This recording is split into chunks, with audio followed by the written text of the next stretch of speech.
Bom dia na paz do Senhor para todos os irmãos. Gostaria desde já desejar a você um Feliz Natal nesse dia especial que o Senhor tem nos concedido para estarmos chegando até você para concluirmos as lições da revista da Escola Dominical do quarto trimestre de 2022. Hoje nós vamos estar estudando a lição de número 13, que tem por título O Senhor está ali. Semana passada estudamos sobre imersos no Espírito nos últimos dias. Cremos que estamos cada dia mais próximo da vinda do Senhor. Hoje, no dia em que celebramos a sua primeira vinda a este mundo para nos trazer salvação, queremos convidar você para alegrar o seu coração na nossa aula de hoje, em que estaremos estudando que um dia o Senhor vai voltar e Ele vai estar conosco neste momento especial que se aproxima muito em breve das nossas vidas. O nosso texto áureo da lição, que nós viemos aqui tão prontamente gravar e apresentar para os irmãos, mesmo neste dia de Natal especial, está em Isaías capítulo 11, verso 9. Não se fará mal, nem dano algum em todo o monte da minha santidade, porque a terra se encherá do conhecimento do Senhor, como as águas cobrem o mar. A nossa verdade prática desta revista, da lição de hoje, é: o Deus de Abraão, de Isaque e de Jacó governa soberanamente o seu povo, e Ele está no meio do seu povo. Cremos que assim como Ele está conosco aqui hoje, também está com você na sua casa. Ele prometeu estar conosco todos os dias, está em espírito nos nossos corações. Mas como vamos estudar hoje, o Senhor prometeu, e Ezequiel teve esta visão, que nós estamos estudando o livro de Ezequiel, em que ele viu o Senhor estando presencialmente junto conosco aqui, reinando, e então para sempre, como diz o apóstolo Paulo, estaremos com o Senhor.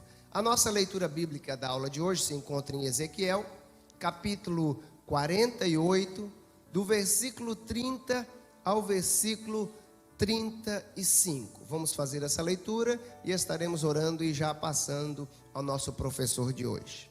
A leitura nos diz assim: e estas são as saídas da cidade, desde a banda do norte, 4.500 medidas. E as portas da cidade serão conforme os nomes das tribos de Israel: 3 portas para o norte, a porta de Ruben, uma; a porta de Judá, outra; a porta de Levi, a outra; da banda do oriente, 4.500 medidas e 3 portas, a saber, a porta de José é uma; a porta de Benjamim, outra; a porta de Dan, a outra; e da banda do sul, 4.500 medidas e 3 portas, sendo a porta de Simeão uma; a porta de Issacar, outra; a porta de Zebulon, outra; da banda do ocidente, 4.500 medidas e as suas 3 portas, a porta de Gade, uma; a porta de Azer, outra; e a porta de Naphtali, outra. Versículo 35, o último versículo deste texto nos diz: 18.000 medidas em redor, e o nome da cidade desde aquele dia será: o Senhor está ali.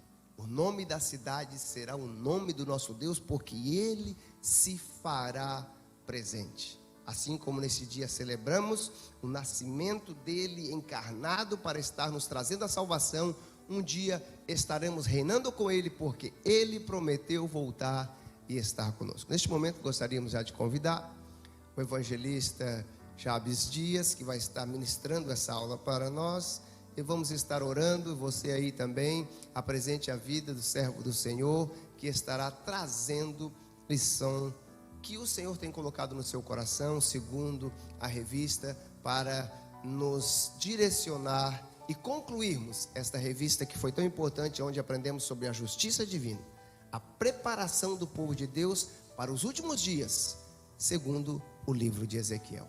Pai amado, aqui está o teu filho, Senhor. Usa-o poderosamente, como de outras vezes já o tem usado. Que através dos ensinos que estaremos aprendendo aqui hoje, possamos estar prontos para aguardar a sua volta e estar com a esperança viva nos nossos corações, que o Senhor estará conosco, assim como o nome da cidade será o Senhor, estará ali. Senhor, nós cremos que estamos próximos destes dias. Esteja conosco, esteja usando o teu filho, esteja com os nossos irmãos lá nos seus lares. É o que te pedimos e desde já te agradecemos por essa aula, crendo que o Senhor falará tremendamente aos nossos corações. Irmão Jabes, com toda a liberdade no Espírito. Amém. Glória a Deus. Cumprimento os irmãos com a paz do Senhor. Estamos felizes porque neste domingo de Natal, da manhã de Natal, como bem disse o pastor Moabes aqui, nós estamos celebrando, nos relembrando a respeito do nascimento de Cristo. Há alguns cristãos, né, que até se opõem à celebração do Natal nesse dia, mas irmãos, mais importante do que uma data no calendário é o nosso memorial, nós estamos nos recordando da promessa de Deus, do cumprimento da promessa de Deus e o início que se deu por meio do nascimento de Cristo, naquela humilde manjedoura a qual foi colocado.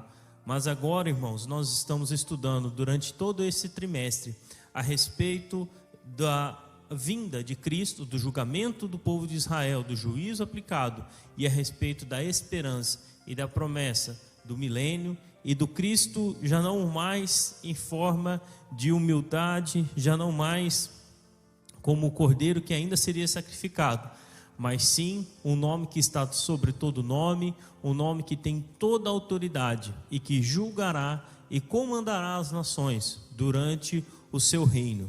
E aqui nós estamos falando a respeito, já falamos a respeito do templo, sobre a reconstrução do templo, como será esse templo durante o período desse milênio, e hoje nós estaremos falando a respeito da cidade, a cidade de Jerusalém, que receberá o nome nesses dias de o Senhor está ali. E aqui, irmãos, eu gostaria rapidamente da gente relembrar os temas que foram tratados aqui, que nós começamos a mencionar durante esse trimestre. Começamos a explicar quem era Ezequiel, o atalaia de Deus. Ele foi um homem levantado por Deus para falar a respeito do julgamento de Deus à nação de Israel.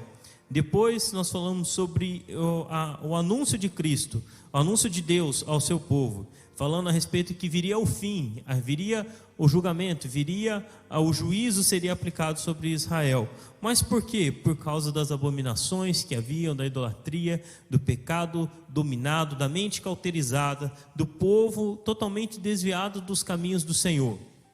Depois nós falamos sobre a ida da glória de Deus, quando se vai a glória de Deus, na lição de número 4. Falamos também que nesse momento a glória de Deus sai do templo, né? Sai de Jerusalém e vai ao Monte das Oliveiras e de lá sobe, tal como Cristo foi assento aos céus, ali naquele mesmo monte.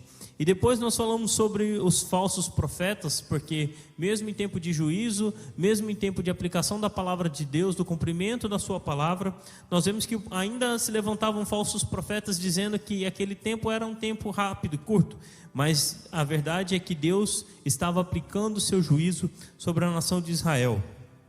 Depois nós falamos sobre a justiça de Deus, falamos sobre a responsabilidade individual, sobre o bom pastor, os pastores fiéis, falamos sobre Gog e Magog, falamos sobre, por fim, da restauração nacional e espiritual de Israel. E aí nós falamos, irmãos, a respeito de diversas profecias, algumas já cumpridas, algumas para aquele tempo e outras para coisas que ainda virão. E aí nós falamos sobre a visão do templo e do milênio e, como bem disse o nosso pastor Moabes na abertura, imersos no Espírito nos últimos dias, nós falamos na semana passada. E hoje, irmãos, nesse dia nós falaremos sobre o Senhor está ali, que significa o quê? O nome da cidade de Jerusalém durante esse período do reinado de Cristo no reino milenial. Então nós falamos aqui, nós estamos falando sobre as coisas que virão, as coisas que acontecerão, sobre as quais, irmãos, nós temos que sempre tomar muita cautela, muito cuidado, para que nós não caiamos em enganos, em erros, para que nós não queiramos ir além do que a palavra de Deus nos diz. Há coisas que estão na palavra de Deus, irmãos, que ainda só entenderemos quando elas se cumprirem completamente. Então guarde isso no seu coração para essa manhã, para que Deus verdadeiramente fale ao seu coração, e você dentro da sua casa, junto com a sua família, dedique esta manhã, esse tempo de adoração ao Senhor, com a certeza de que há muitas coisas na palavra de Deus que ainda estão ocultas, mas que serão reveladas quando nós estivermos com Ele nesses momentos. Amém? Então nós vimos, irmãos, que nós estamos falando aqui sobre as coisas vindouras, e nós temos o famoso livro, né, de Apocalipse, que as pessoas pensam, né, pastor Moabes, que as profecias sobre as coisas vindouras estão restritas ao livro de Apocalipse. E o próprio Jesus, né, revelou a João para a igreja, né, aquilo que era para os últimos dias. Que Deus vem falando já desde o que nós conhecemos como Antigo Testamento, né, sobre seus profetas, ainda na Antiga Aliança. Deus vem falando a respeito da necessidade de observarmos o cumprimento da sua palavra, da necessidade de sermos fiéis, a necessidade do arrependimento, porque haverá um tempo em que o nosso Jesus Cristo governará esse mundo, e caberá a nós, irmãos, estarmos juntamente com Ele, porque, irmãos, aqui voltando um pouco sobre a parte teológica, é importante entender, irmãos, que não é possível a gente compreender completamente o livro de Apocalipse sem nós levarmos em consideração, sem nós ponderarmos aquilo que está em Ezequiel, aquilo que também foi posto por Daniel, aquilo que foi posto por Isaías. Nós temos que entender a Bíblia, irmãos, como uma menção, como uma mensagem completa, né? Então a gente tem que sempre entender as coisas que virão. Irmãos, aqui nós falaremos sobre o reino milenial. Nós não estamos falando sobre o término desse reino, onde alguns eventos acontecerão ainda para a eternidade, mas nós estamos falando aqui sobre o reino milenial, ainda sobre essa terra, né? E o livro de Ezequiel, uma curiosidade, ele é escrito 600 anos antes de Cristo, aproximadamente, né? 595, por aí, ele é cravada a sua data da sua edição. E a gente vai falar um pouquinho aqui sobre o livro de Apocalipse, e a gente vai falar um pouquinho sobre essa diferença de tempo, mas, irmãos, é importante a gente entender que há uma certa similaridade, há um paralelismo, há coisas em comum entre a visão de Ezequiel e a do apóstolo João no livro de Apocalipse, porque nós estamos falando aqui sobre a cidade de Jerusalém. Mas é importante, irmãos, que a gente saiba diferenciar a Jerusalém do milênio, que é sobre a qual nós estaremos falando aqui, da nova Jerusalém, que é aquela que virá sobre, no já passado, todos esses eventos, né, a respeito, após esse período sobre o qual estamos estudando.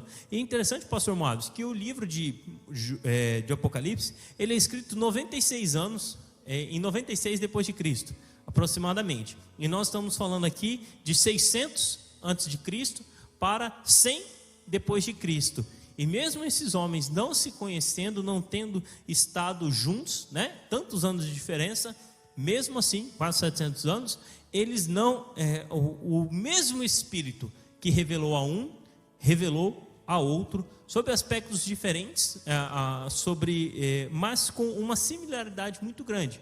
Por quê? Porque o próprio Deus estava se revelando a eles a respeito das verdades espirituais. E como o nosso Deus é o mesmo Deus, ele não muda, então mantém-se, portanto, essas similaridades que nós falaremos também. A gente fala aqui, irmãos, como nós observamos durante todo esse trimestre, Ezequiel, ele gosta de descrever e ele é muito preciso nas medições, né? A gente vê a descrição do templo com medições de câmaras, de locais, pátios, mede para lá, mede para cá, tantos, né? A gente tem aqui na versão tantas medidas, né? Então são tantos côvados, e você pode converter ali a sua medição. A gente vai falar um pouquinho sobre isso também. E aqui a gente vai falar um pouco sobre, né? Ele fala assim: essas são as saídas da cidade.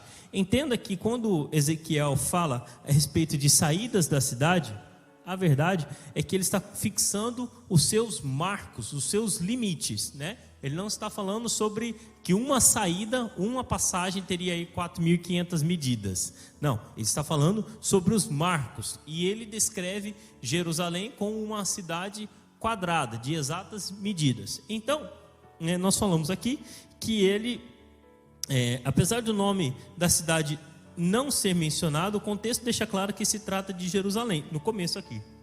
E aí o termo hebraico saídas aparece somente uma vez, e nós então entendemos, irmãos, que nesse momento Ezequiel está falando a respeito das dimensões das cidades. Essas saídas são as extremidades da cidade. Então é uma forma que você vai encontrar na sua Bíblia esse termo, saídas, mas entenda-o como limites, como os marcos da cidade. Portanto, e a gente avança aí na nossa revista, no verso 31 e no item 2, que nós falamos a respeito disso, que o formato da cidade descrita por Ezequiel revela ser quadrada. Ezequiel 48, verso 16. E nessa visão suplementar, o profeta fala de 4 lados, descritos no sistema horário: norte, leste, sul e oeste. Um tipo da nova Jerusalém. A extensão de cada lado é de 4.500 medidas. Ou seja, irmãos, traduzindo para nós que estamos acostumados com o sistema métrico, 2.250 metros. Então a gente tem que, são as medidas da cidade. Não é uma cidade muito grande, mas é uma cidade que a gente vai perceber que ela não se encaixa com os moldes atuais de Jerusalém. Por quê? Jerusalém nunca teve essas medidas. Jerusalém é uma cidade elevada, é uma cidade construída sobre os montes, e então Deus está falando para ele algo completamente novo. Cada vez que um reino mudava, os muros da cidade iam aumentando. Eles tiveram muitas destruições em Jerusalém, né? E quando a gente vai a Jerusalém, os próprios historiadores e os nossos guias turísticos, eles falam: você note que olhando ao muro da cidade, você vê que tem camadas de pedras de tamanho diferente. Quanto mais antiga ela era, as pedras eram maiores, porque era mais difícil de cortar. Hoje em dia, no topo do monte, dos muros, já são pedras menores, porque eles conseguem cortar em tamanhos menores. Então o tamanho da cidade sempre modificou. No entanto que hoje, quando nós vamos a Jerusalém, aonde Jesus foi crucificado está dentro da cidade. E naqueles dias, a Bíblia diz que Jesus foi crucificado do lado de fora do muro. Exatamente, irmãos. Então a gente tem que ter esse contexto histórico de que a cidade de Jerusalém, nós provemos, o próprio Neemias reconstrói os muros de Jerusalém, significando que durante nós tivemos aí as cruzadas. É importante a gente trazer também esse período histórico em que a Europa enviava ali os seus cavaleiros para Jerusalém na tentativa de reconstruí-la. Então diversas foram as reconstruções, tanto no período bíblico como no período pós-bíblico, né? Então nós não podemos ignorar o contexto histórico que está além da Bíblia, além dos momentos em que a Bíblia foi escrita. Então Jerusalém passou por muitas transformações, até o fechamento da porta para a qual Jesus Cristo entrará, ela acontece posteriormente, porque havia-se o medo, né, que o Messias passasse ali a qualquer momento, mas na verdade estava se cumprindo a profecia para que as portas fossem fechadas, e Jesus Cristo, então, essa porta que fica de frente ao Monte das Oliveiras e no caminho do templo, ela possa ser aberta apenas por Jesus Cristo. Portanto, irmãos, a gente vê aqui a descrição de 12 portas, né? Jerusalém, as 12 portas que nós vimos, cada uma delas é um nome de um dos filhos de Israel, né? Das tribos de Israel, dos filhos de Jacó e Israel. Então nós vemos o quê? que a Jerusalém histórica, no período de Ezequiel e Jeremias, que são contemporâneos, ela possuía 6 portas naquela época. Segundo o livro de Jeremias: porta do povo, porta do sol, porta de Benjamim, porta da esquina, porta dos cavalos, porta do meio e a porta entre muros. Nós vemos aqui uma descrição de apenas 6 portas. E aí a gente vê também que a torre do templo de Marduk, deus dos babilônios, Etemananque, tinha um recinto quadrado cujo acesso era por 12 portas. E aqui o comentarista da nossa lição faz questão de mencionar, irmãos, que a inspiração para a descrição daquelas portas não foi esse templo babilônico de 12 portas. Mas na verdade, pastor Moabs, lendo essa revista, me fez lembrar a respeito do que nós comentamos no podcast dessa semana, lá no Interligado Podcast. Por quê? Que é transmitido aqui no nosso canal da Adna. O que nós lembramos lá no tabernáculo? O povo de Israel era disposto ao redor do tabernáculo. As nações estavam ali, o povo, as tribos eram divididas por meio dos seus nomes, e tinham as suas tendas e as suas bandeiras eram postas para a identificação, e elas eram divididas nesses 4 lados, 3 em cada lado. Então nós vemos o quê? Que se mantém a organização que Deus havia interposto lá no tabernáculo, que também era quadrado. E Ezequiel, né, nós estudamos aqui que ele é descendente de sacerdote, então ele usa sempre essa linguagem levítica, né, sacerdotal, e a visão que ele tem é que Deus vai restaurar isso aqui, a tribo de Israel, né, no total, e vai dar uma porta para cada uma das tribos, como representando aí uma entrada para cada uma delas. Exatamente, irmãos, porque nós vemos o quê? Que Deus mantém-se fiel à sua promessa e à sua aliança. Deus fez uma aliança com o povo de Israel. Então, durante o reino milenial, essa aliança será mantida, no sentido que nós veremos aqui o resplendor do reinado do Messias. Então, quem será lembrado nesse momento? Serão lembrados os filhos da promessa, serão lembrados aqueles que estiveram participantes da promessa. Então, irmãos, quando alguém deparar com você e quiser dizer que na verdade não, Ezequiel estava ali influenciado pelas visões da Babilônia, não, irmãos, se lembre que Deus sempre mantém os seus memoriais, e Deus se mantém puro. Deus não precisa de inspirações humanas, Deus não precisa da minha criatividade, na verdade Ele nos inspira, portanto Ele não precisa olhar para as obras das mãos dos homens, que na verdade são, nesse caso aqui, né, dos babilônios, era abominação aos olhos do Senhor. Qualquer idolatria sempre foi tratada como abominação aos olhos do Senhor, porque, pastor Moabs, eu já ouvi pessoas dizendo que o Pentateuco teria sido reescrito durante o período que estiveram sob a influência da Babilônia, a descrição de anjos só aconteceu depois. Irmãos, isso na verdade é verdadeiro engano. A influência, o povo de Israel influenciava, o povo de Israel na verdade tinha a obrigação de influenciar, de mudar as pessoas que estavam ao seu redor, não por elas serem influenciadas. E na nossa vida, nós temos que ter isso, pastor Moabs. Eu vejo muitas pessoas olhando para fora, olhando para o mundo e querendo trazer para dentro da igreja as mesmas características e sinais e influências que exercem lá fora. E Deus está falando, não, eu sou o autor de tudo. Eu não precisa copiar o que está lá fora. Me busque, que há criatividade, há inspiração do Espírito Santo de Deus. O próprio povo de Israel, eles até têm o Talmud babilônico, muitas coisas que eles aprenderam, estudaram naquela época, mas em nenhum momento isso tira a autoridade, ou eles modificaram em algum tempo o texto sagrado que Deus revelou a Moisés e aos seus profetas. Então, irmãos, nós temos que buscar sempre na palavra de Deus a inspiração.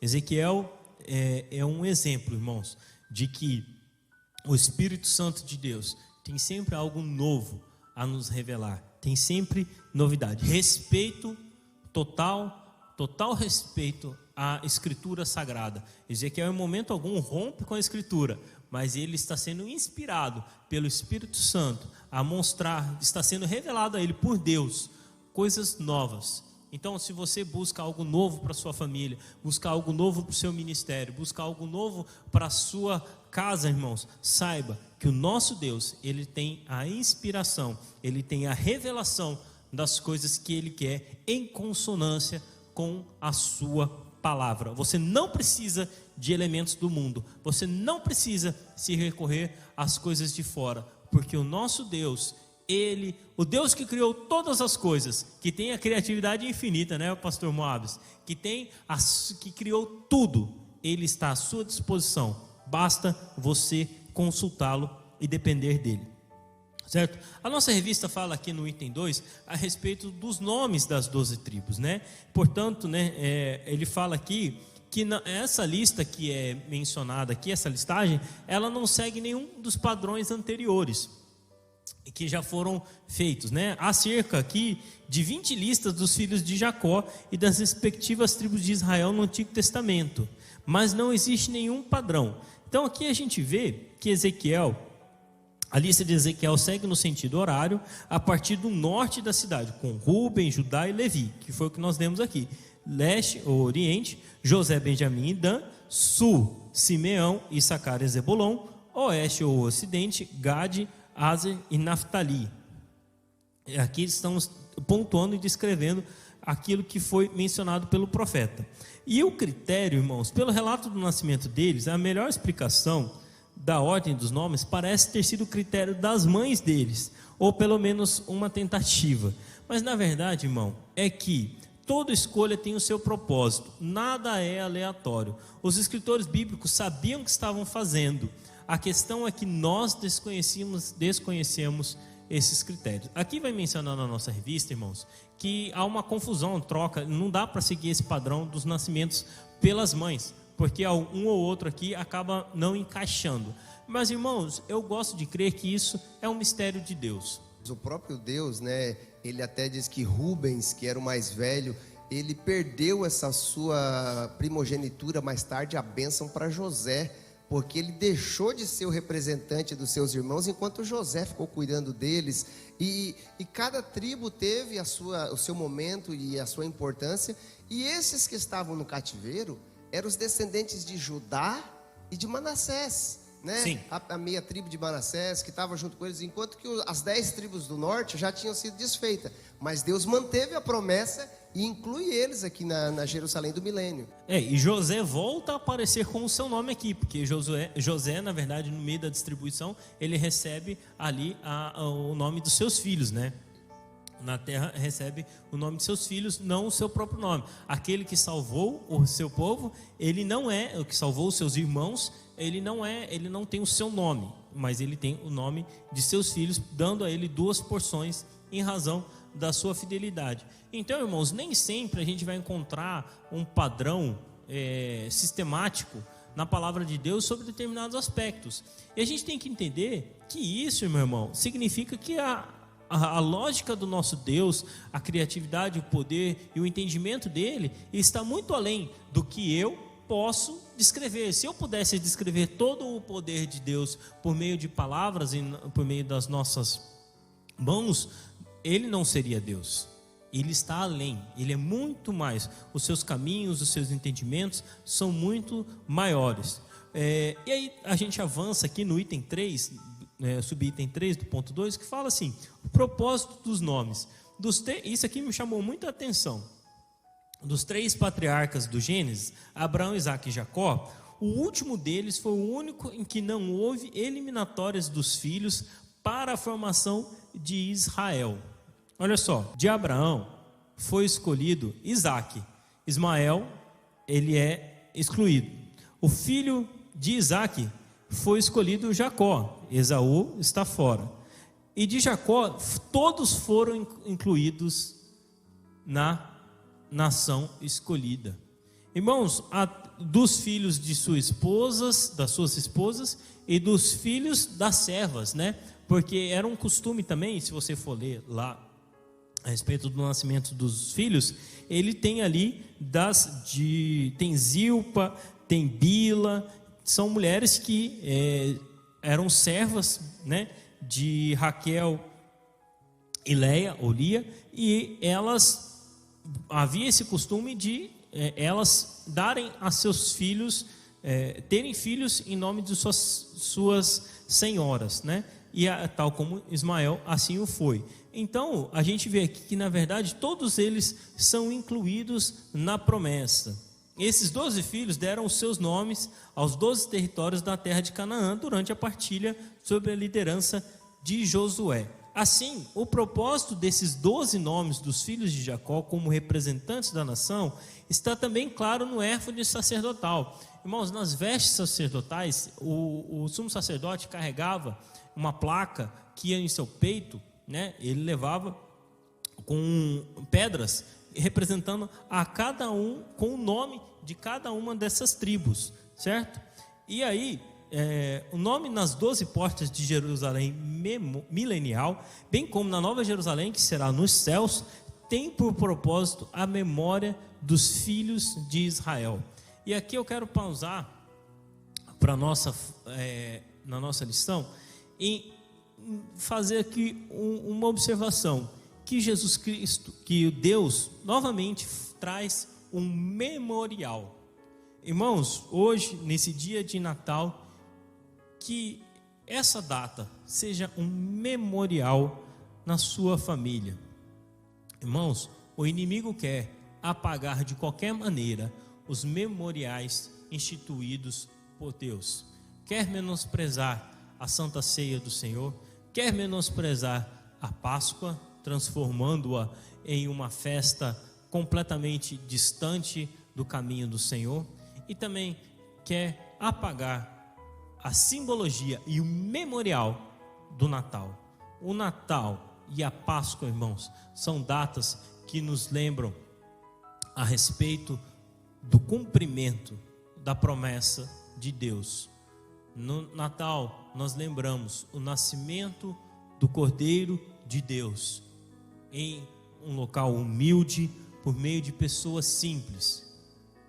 E na Páscoa, nós vemos o sacrifício de Cristo e a sua vitória sobre o pecado e sobre Satanás. Irmãos, não deixe que a sua família seja contaminada. Não deixe que a sua família esqueça que no Natal nós lembramos a respeito do nascimento de Jesus Cristo. E se você ainda não fez isso com a sua família nessa virada, né? Nós temos por hábito a virada, né, pastor Mados? Ceia, né? A Santa Ceia. A ceia, nós temos ali por hábito à noite. Nos Estados Unidos é um pouco diferente, né? Depende da que você está, mas o povo tem esse hábito de fazer a festa natalina, não um jantar tal como fazemos, né, da tradição brasileira. Mas algo que você estava falando que é interessante de a gente manter com os nossos filhos, e era algo que Deus fazia com o povo de Israel, principalmente com relação às 12 tribos e tudo mais. Sempre que eles passavam por algo importante, Deus mandava eles deixar memoriais. Quando eles atravessaram o Rio Jordão, Deus disse: escolhe 12 pedras, representando as 12 tribos. E você vai levantar um memorial dentro do rio e outro do lado de fora. Para quê? Josué perguntou, mas para quê? Para as gerações futuras. Quando os filhos de vocês perguntar o que é isso, vocês dirão: isso é para nós lembrarmos que Deus nos tirou do Egito, nos fez passar até aqui. E a Bíblia diz que até os dias em que Josué escreve o seu livro, ainda estavam aquelas pedras erigidas lá, de quando eles atravessaram o Jordão. E todas as crianças que olhavam e perguntavam, os pais então falavam para eles: isso foi por causa disso, por causa daquilo. E aí hoje nós não podemos deixar de passar para os nossos filhos, para a próxima geração, a importância de celebrarmos o Natal. Não por causa da maneira comercial que é feita, mas mesmo por causa do comércio. Tem uma verdade por trás. O maior presente foi o próprio Deus quem nos deu. E nós precisamos levar os nossos filhos este entendimento de dar presentes no Natal, pois foi isto o que Deus fez conosco. Nós carreguemos conosco a memória viva, porque se nós lermos a palavra de Deus em Ezequiel, claro nisso, é o povo se esquecendo dos memoriais e dos compromissos e das promessas de Deus feitas por meio dos seus profetas, dos patriarcas, e sempre Deus teve o cuidado de deixar tudo isso registrado, para que nós não nos esquecêssemos e sempre tivéssemos acesso à sua palavra, que foi um dos grandes trunfos da reforma protestante, que nós, quero fazer aqui um paralelo, é que na verdade os reformadores, o que eles queriam? Eles queriam que todos tivessem acesso à palavra de Deus, e portanto, irmãos, nós temos que honrar o que foi tão caro a esses homens, a essas pessoas, que foi o acesso à palavra de Deus. Hoje nós temos vários tipos de Bíblia, só aqui comigo no púlpito nós temos 3 Bíblias e tenho mais uma ali. Irmãos, isso é de um valor tão grande em países perseguidos. Você andar com uma Bíblia é praticamente impossível em países em que a palavra de Deus não é permitida. Há quem ande com um verso, com uma folha, com um trecho. Irmãos, valorize a palavra do Senhor, que ela não seja posta como um amuleto, que ela não é. Ela aberta lá na sua estante, ela não produz efeito, mas lida, meditada, gravada no seu coração, na tábua do seu coração, ela produz efeito. Ela morta ali, jogada como se fosse um livro qualquer, irmãos, não. Ela precisa ser tratada com respeito, com carinho, porque ela é a revelação do próprio Deus. Irmãos, e a gente vê aqui também a respeito que esse momento é a respeito do reino milenial de Cristo. E Jesus Cristo, Deus restituirá ao homem, por meio do Deus homem, Jesus Cristo, o domínio perdido pela queda de Adão. O Messias será engrandecido como filho de Davi. Ele ocupará o trono de Davi, reinará sobre a casa de Davi, a partir da cidade de Davi, que é Jerusalém. Irmãos, nós estudamos aqui em lições passadas em que a terra voltará à sua condição original, não é, pastor Moabs? E que não haverá mais, irmãos, pestes, abrolhos, espinhos, porque a terra será restituída ao seu esplendor por meio do reino de Cristo. Também, irmãos, de forma individual, Jesus Cristo quer restaurar a sua vida e a vida da sua família, quando Ele se fizer presente, quando Ele puder reinar na sua casa, no seu lar, na sua família, na sua empresa, no lugar onde você trabalha, na sua repartição. Deus estará restaurando e trazendo vida e transformação. E por fim, irmãos, a gente fala aqui a respeito do nome da cidade. E nós vemos que Deus, Ele é como um padrão que nós podemos entender aqui na sua palavra, né? Uma das coisas é que os nomes sempre têm muito significado para Deus. Por quê? Porque o nome para o povo judeu sempre representava uma situação, um momento, tanto que você vai ver os nomes dos homens que são descritos na Bíblia, irmãos, sempre há um significado acompanhado, sempre há ali, e foi esse nome tal em razão disso, foi esse posto o nome tal em razão de determinada condição. Assim também é a cidade de Jerusalém nesse tempo. O nome será O Senhor está ali, que é Jeová, numa tradução nossa, né? E dizível, digamos assim, Jeová Samá, ou Chamá, né? Que significa o quê? O Senhor está ali. O que isso quer dizer, irmãos? Este é o novo nome da cidade de Jerusalém, depois de sua purificação e restauração espiritual. Porque, irmãos, ela não vai ter mais lembrança de idolatria, prostituição, violência, mentiras, deturpação da palavra de Deus. Nada disso habitará na cidade de Jerusalém. O nome Jerusalém não conseguiu deletar da memória do povo as abominações do passado. Por isso, esse nome precisa ser mudado. Deus tem para Jerusalém uma nova identidade nesse tempo. Deus tem ali, quer mudar a situação, porque significará que hoje, essa divisão que há em Jerusalém, né, o pastor Moab já esteve lá, Jerusalém concentra em pouco mais de 500 metros quadrados ali de área, os principais marcos de 3 religiões, das 3 maiores religiões. O cristianismo, o judaísmo e o islamismo têm em Jerusalém fincado o seu pezinho ali, né? E a Jerusalém é a cidade que simboliza a paz, né? A cidade da paz. Na verdade, tem esse grande conflito entre as religiões que ela representa, mas ela é aí a cidade de Deus, a cidade escolhida, e assim como Deus, ao longo do tempo, quando o povo passava por algumas conquistas, ele mudava o nome da cidade, aqui ele vai dar um novo nome, né, da cidade do seu Deus, assim como quando Jacó fugia do seu irmão, e ele tem um encontro num local que era chamado de Luz, e aí ele teve a visão da escada de anjos, né? Aí a Bíblia diz que ele acordou e disse: este lugar não é outro lugar, senão a casa de Deus. E ele mudou o nome daquele local para Betel, que quer dizer local da casa de Deus, né? A casa de Deus. A gente vê, né, Belém, que é a casa do pão, né, a cidade do pão. Então a gente tem que entender, irmãos, que os nomes, eles carregam consigo um significado, né? A explicação daquilo que está acontecendo, né? E é interessante, o pastor falou aqui sobre os nomes. Aqui a nossa revista menciona os nomes que Jerusalém já teve. O primeiro nome da cidade de Jerusalém é Salém, que nós vemos lá em Salmos, capítulo Salmo 76, verso 2, que significa paz. Desde os dias do patriarca Abraão. Ela foi chamada também de Jebus, quando esteve sob domínio dos jebuseus, e só foi conquistada por Davi depois de alguns séculos da conquista de Canaã. E chamada também de cidade de Davi, porque Davi escolheu aquela cidade.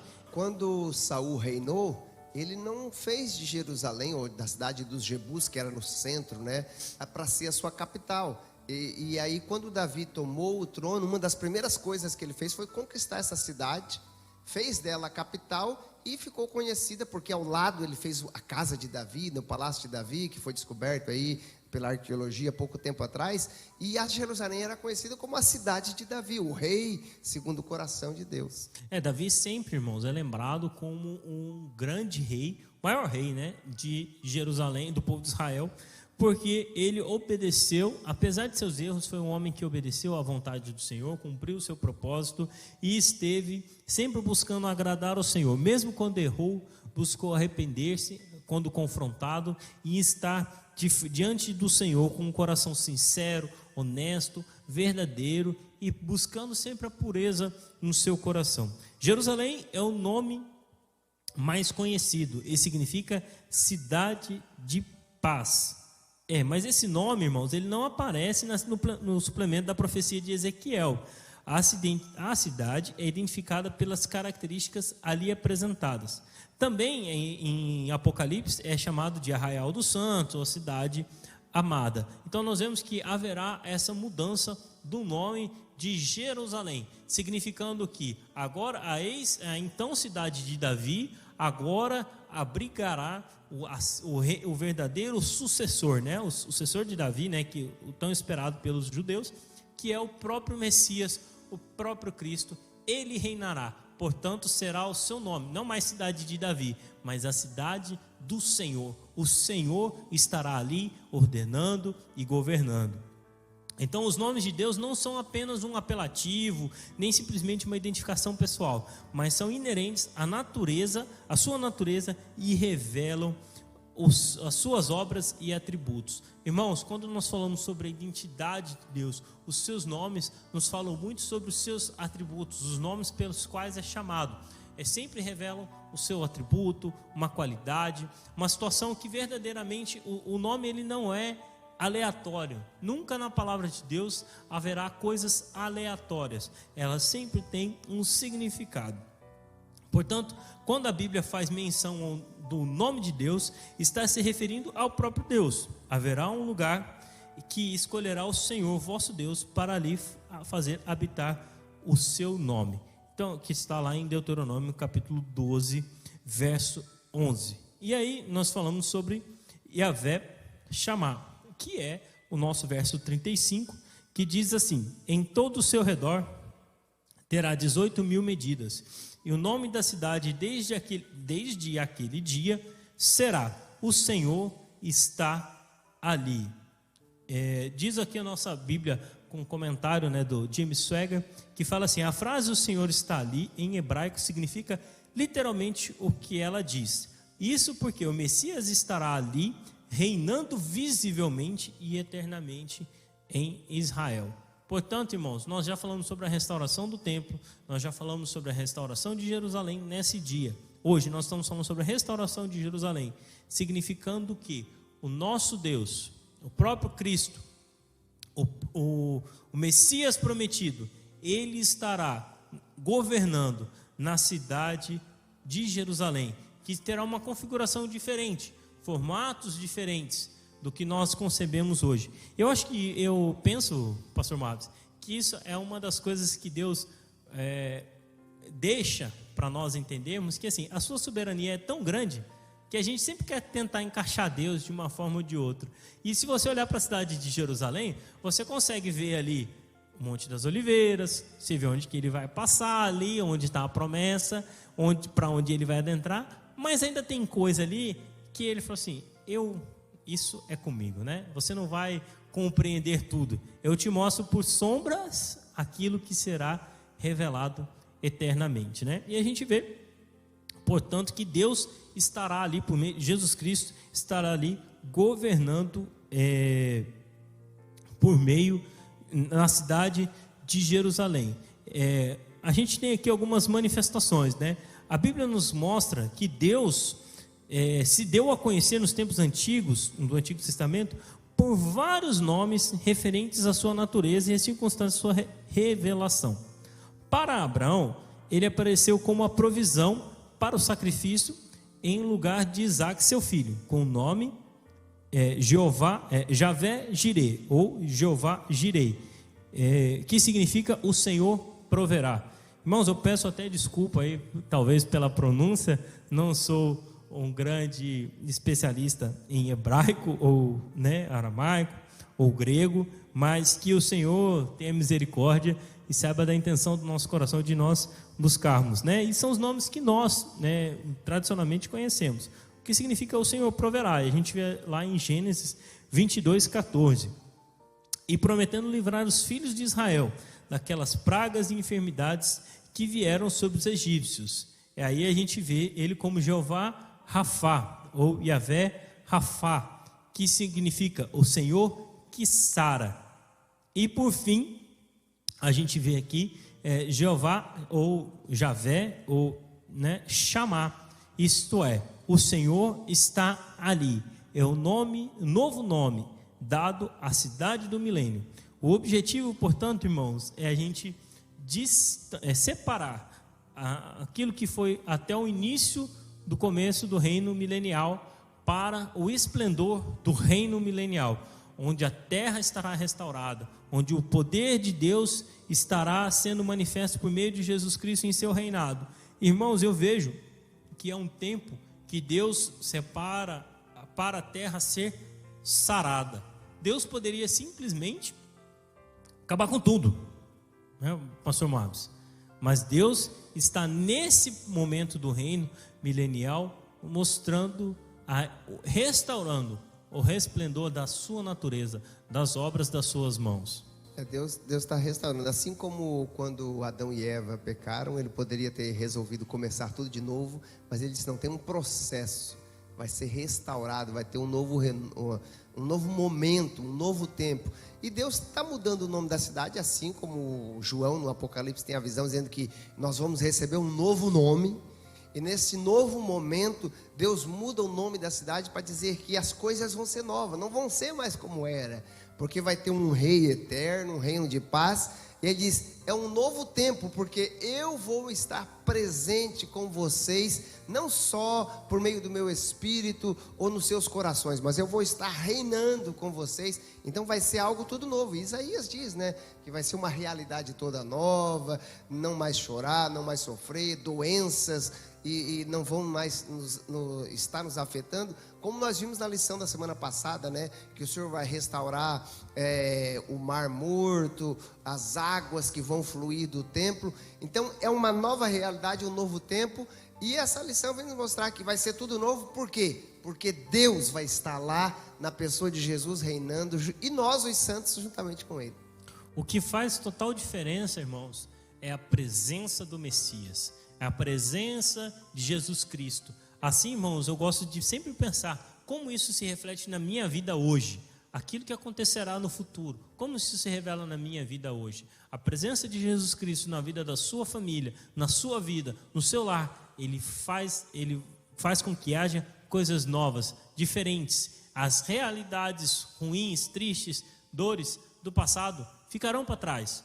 Não quero dizer que você não enfrentará dificuldades, mas você enfrentará cada dificuldade com o Senhor e autor e consumador da nossa fé junto com você. Se você ainda não recebeu Jesus Cristo e você está aí na casa de um amigo seu, de um parente seu que está ouvindo essa transmissão nesta manhã, saiba que a restauração para a sua família, a mudança, a transformação, e Deus quer nesse dia mudar a realidade do que você tem vivido para te dar coisas novas, paz, esperança. Ele tem para você e para sua família. Então não perca tempo, busque ao Senhor, aceite o sacrifício de Cristo na cruz por você, porque Ele tem coisas novas para você e para sua família.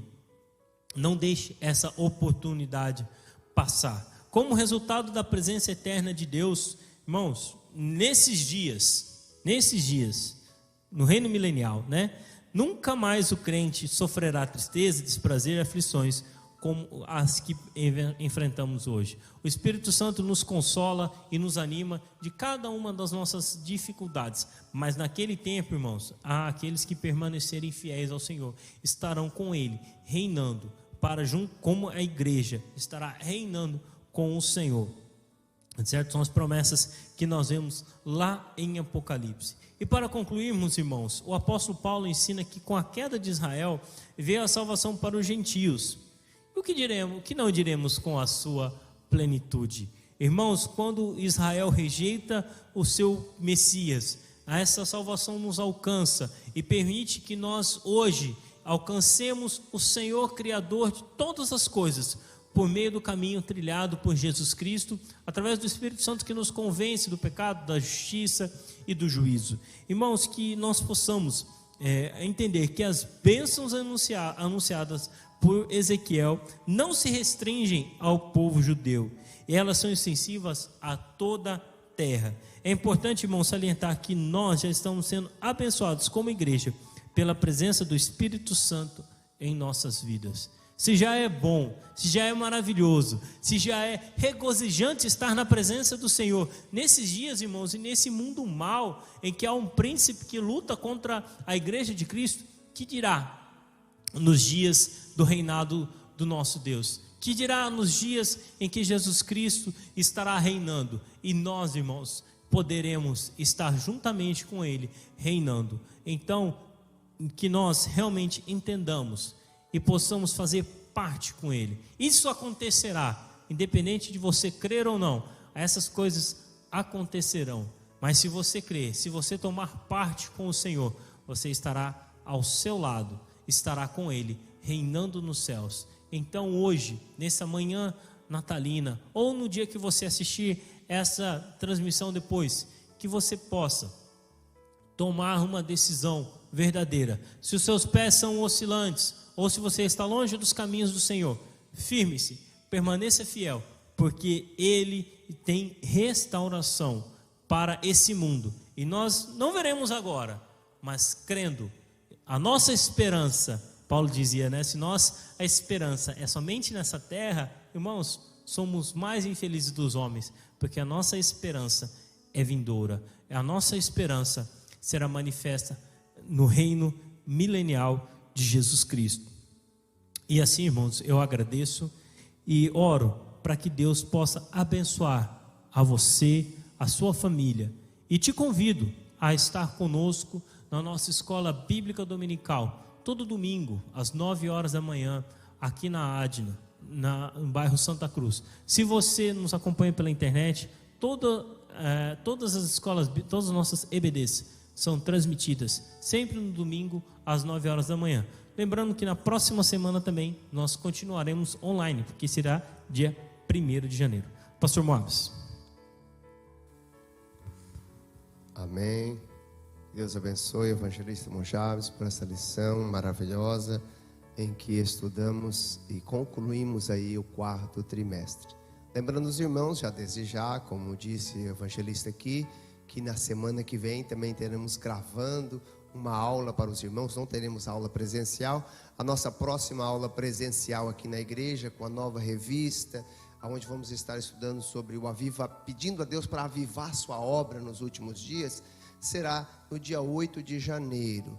Neste momento, meus irmãos, depois de termos nos alimentados com a palavra, você estando aí na sua casa, se preparando para participar do almoço maravilhoso, talvez já distribuiu os presentes com as crianças, né? É um momento também de nós investirmos no reino de Deus.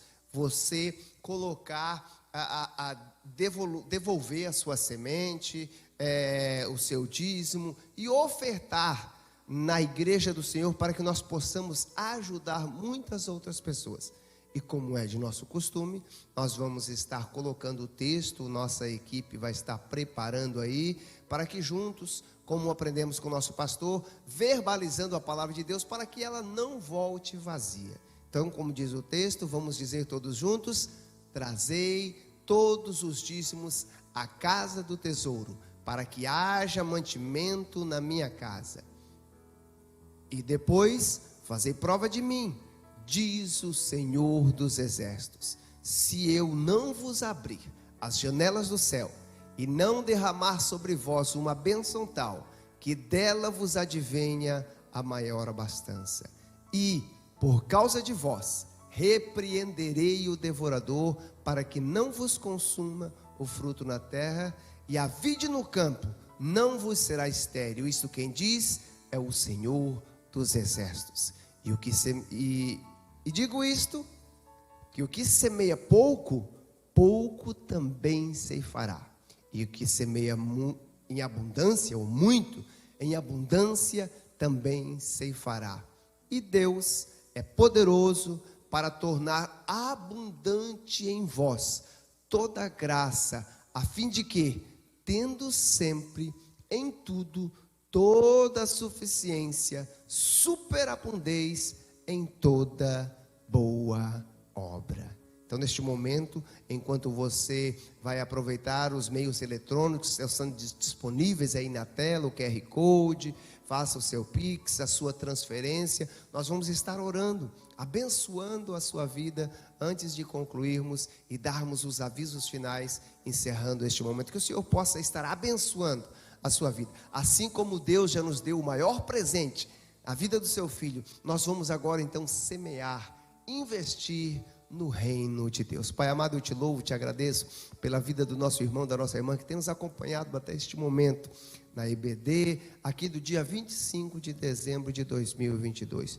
Te louvamos pelas bênçãos que o Senhor tem derramado sobre a nossa vida. Continue abençoando os seus filhos. E como já diz o texto que lemos, que a sementeira, Senhor, que a ceifa deles venha a ser tão grande, a ponto de não ter aonde guardar, e o Senhor venha superabundar na vida deles, e também venha dar mais sementes, para que eles continuam plantando e colhendo a sua bênção, que é abundante sobre a vida de todos. Nós te louvamos e nós te agradecemos pela vida de cada um dos teus filhos que tem ofertado neste momento. Que Deus abençoe os irmãos, e lembrando os irmãos que hoje à noite, a partir das 18 horas, teremos apenas um único culto de Natal, o culto natalino, com apresentação especial das crianças. Não deixe de estar conosco aqui na Igreja Assembleia de Deus Nova Aliança, na rua Gregório de Matos Guerra, número 10. Traga os seus amigos,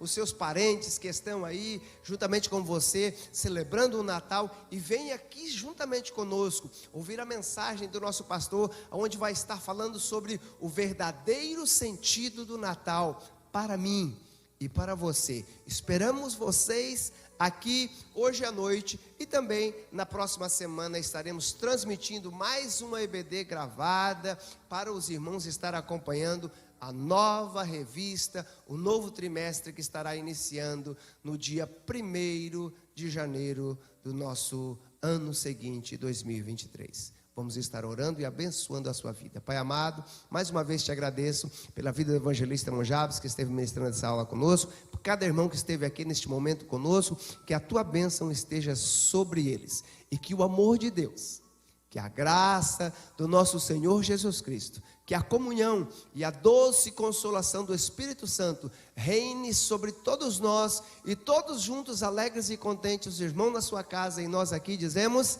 amém. E falamos que o projeto especial para abençoar vidas é o que o Senhor tem para nós, e a vitória nossa pelo sangue de Jesus. Vitória, poder e glória. Maranata. Que Deus abençoe o Natal dos irmãos.